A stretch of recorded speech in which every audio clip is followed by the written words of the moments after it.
ഇന്നലെ ടൗൺഷിപ്പിന്റെ ഉദ്ഘാടനം കഴിഞ്ഞപ്പോൾ മുതൽ വാർത്താകോളങ്ങളിലെ സ്റ്റാർ സിദ്ദിഖ് MLA ആണ്.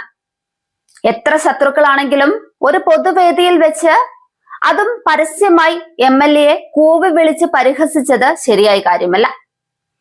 ഇന്ന് MLA അനുകൂലിച്ചുകൊണ്ടും പിണറായി സർക്കാരിനെ വിമർശിച്ചുകൊണ്ടും അഭിപ്രായങ്ങളും പ്രതികരണങ്ങളും തോരാതെ പെയ്യുന്നുമുണ്ട്. സതീശനും KCക്കും ചെന്നിത്തലയ്ക്കും ഇക്കാര്യത്തിൽ എന്തായാലും ഐക്യമുണ്ട്.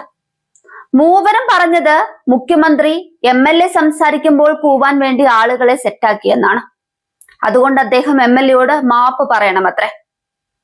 കോളേജിലായാലും സ്കൂളിലായാലും നമുക്ക് ഇഷ്ടമില്ലാത്ത ഒരു പ്രോഗ്രാം വരുമ്പോൾ നമ്മൾ കൂവാറില്ലേ? ഇഷ്ടമില്ലാത്ത ആളാണ് ആ പ്രോഗ്രാം നടത്തുന്നതെങ്കിൽ അത് പിന്നെ പറയുകയും വേണ്ട. മുണ്ടക്കൈ ചൂരൽമല അതിജീവിത കുടുംബങ്ങൾക്കായുള്ള സർക്കാർ ടൗൺഷിപ്പിന്റെ 1ാം ഘട്ട ഉദ്ഘാടന ചടങ്ങിൽ ടി സിദ്ദിഖ് MLAയുടെ പേര് എപ്പോഴൊക്കെ ഉയർന്നു കേട്ടോ അപ്പോഴൊക്കെ അതിനും ഉച്ചത്തിൽ മുഴങ്ങിക്കേട്ടത് ഈ കൂവലുകളാണ്. കൂവിയത് എന്തിനാണെന്ന കാര്യത്തിനൊന്നും ഒരു ആമുഖത്തിന്റെ ആവശ്യമൊന്നുമില്ല. തുടക്കം തൊട്ട് സർക്കാരിനെ പഴിചാരിയ ടൗൺഷിപ്പിനെ അടക്കം തകർക്കാൻ ശ്രമിച്ച കോൺഗ്രസിനും അവരുടെ MLAക്കും ഉള്ളതാണ് ഈ കൂവൽ. ദുരിതാശ്വാസ നിധിയിലേക്ക് പണം നൽകരുതെന്ന് പറഞ്ഞു നടന്നിട്ട് ടൗൺഷിപ്പ് ഇലക്ഷൻ സ്റ്റണ്ടാണെന്ന് അടക്കം പറഞ്ഞിട്ട് ഒടുക്കം ക്രെഡിറ്റ് ഏറ്റെടുക്കാൻ മത്സരമാണ് കോൺഗ്രസിനുള്ളിൽ. ഇപ്പോഴിതാ കൂവാൻ സർക്കാരും പാർട്ടിയും ആളെ ഇറക്കിയതാണെന്നതടക്കം പ്രചാരണവും തുടങ്ങി. ദുരന്ത ബാധിതർ ഉൾപ്പെടെ അവിടെ ടി സിദ്ദിഖിനെതിരെ കൂവാനുണ്ടായിരുന്നു. CPIM വയനാട് ജില്ലാ സെക്രട്ടറി റഫീഖും DYFI സംസ്ഥാന പ്രസിഡന്റ് വസീഫും പ്രാദേശിക നേതാക്കളും ആവശ്യപ്പെട്ടിട്ടും ജനം കൂവൽ നിർത്തിയില്ല. അവരുടെ അനുഭവങ്ങളിൽ നിന്ന് ഉയർന്നതാണ് ആ കൂവൽ. അപ്പോഴിതാ സിദ്ദിഖ് MLA ഒരു വീഡിയോ പോസ്റ്റ് ചെയ്തിരിക്കുന്നു. 3-4 സ്ത്രീകൾ MLAയെ പിന്തുണച്ച് സംസാരിക്കുന്നതാണ് വീഡിയോയിലുള്ളത്. കൂവിയത് CPMകാരാണെന്നും ജനങ്ങൾ തനിക്കൊപ്പമാണെന്നും സ്ഥാപിക്കാനാണ് വീഡിയോ പോസ്റ്റ് ചെയ്തത്. ചുരുക്കി പറഞ്ഞാൽ ലക്ഷ്യം മെഴുകി വെളുപ്പിക്കുക. പക്ഷേ അതും പാളിപ്പോയി.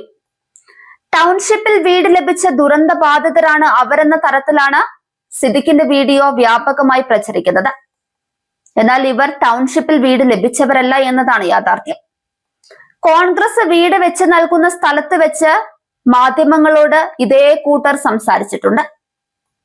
സിദ്ദിഖ് MLAയുടെ ഈ വീഡിയോ നേരത്തെ പ്ലാൻ ചെയ്ത PR വർക്കാണെന്ന വ്യാപക വിമർശനവും ഇതോടെ ഉയർന്നു. ഇപ്പോൾ കൂവലുണ്ടായതിന്റെ കാരണമൊക്കെ എല്ലാവർക്കും മനസ്സിലായിട്ടുണ്ട്. ജനങ്ങളെ ഇങ്ങനെ പറഞ്ഞു പറ്റിക്കുന്നവരെ ജനങ്ങൾ കൂവി ഓടിച്ചില്ലെങ്കിലേ അത്ഭുതമുള്ളൂ. സർക്കാർ എന്ത് ചെയ്തുവെന്നും പ്രതിപക്ഷക്കൂട്ടം എന്ത് ചെയ്തില്ലെന്നും മുണ്ടക്കൈ ചൂരൽമലയിലെ മനുഷ്യർക്കും മലയാളികൾക്കൊട്ടാകെയും നന്നായി അറിയാം. ആസൂത്രിതമായി ഒന്നും നടന്നിട്ടില്ലെന്ന് മന്ത്രി K രാജനും പറയുന്നുണ്ട്. വേദിയിൽ കല്ലിടലിനെ പറ്റി സംസാരിച്ചതിലും മന്ത്രി പ്രതികരിച്ചു.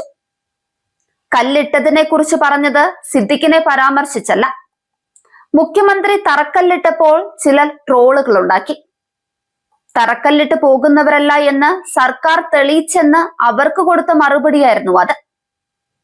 കല്ലിട്ടാൽ അതിന് മേലെ വീട് വെക്കുമെന്നായിരുന്നു വേദിയിൽ മന്ത്രി K രാജൻ പറഞ്ഞത്. പക്ഷെ അതും വളച്ചൊടിക്കപ്പെട്ടു. ടി സിദ്ദിഖ് MLAക്ക് നേരെ ഉണ്ടായ കൂവൽ വലിയ തരത്തിൽ ചർച്ചകൾക്കിടയാക്കിയിരുന്നു. കൂവൽ ആസൂത്രിതമാണെന്നും സംഭവം മനോവിഷമം ഉണ്ടാക്കിയെന്നും ഇടപെടേണ്ടവർ ഇടപെട്ടില്ലെന്നും MLA തന്നെ പറഞ്ഞു. MLA കൂവി അധിക്ഷേപിച്ചപ്പോൾ മുഖ്യമന്ത്രിയും മന്ത്രിമാരും മിണ്ടാതിരുന്നെന്നും കാണിച്ചത് തികച്ച മര്യാദകേടാണെന്നുമായിരുന്നു പ്രതിപക്ഷ നേതാവ് VD സതീശന്റെ പ്രതികരണം. ദുരിതബാധിതർക്ക് സിദ്ദിഖ് നൽകിയ സഹായങ്ങൾ നിരവധിയാണെന്നും VD സതീശൻ പറയുന്നുണ്ട്. എന്തായാലും ചർച്ചകൾ നടക്കട്ടെ. ഈ കൂവിവിളി ഒരു പാഠമാണ്. അത് മാത്രമേ പറയാനുള്ളൂ.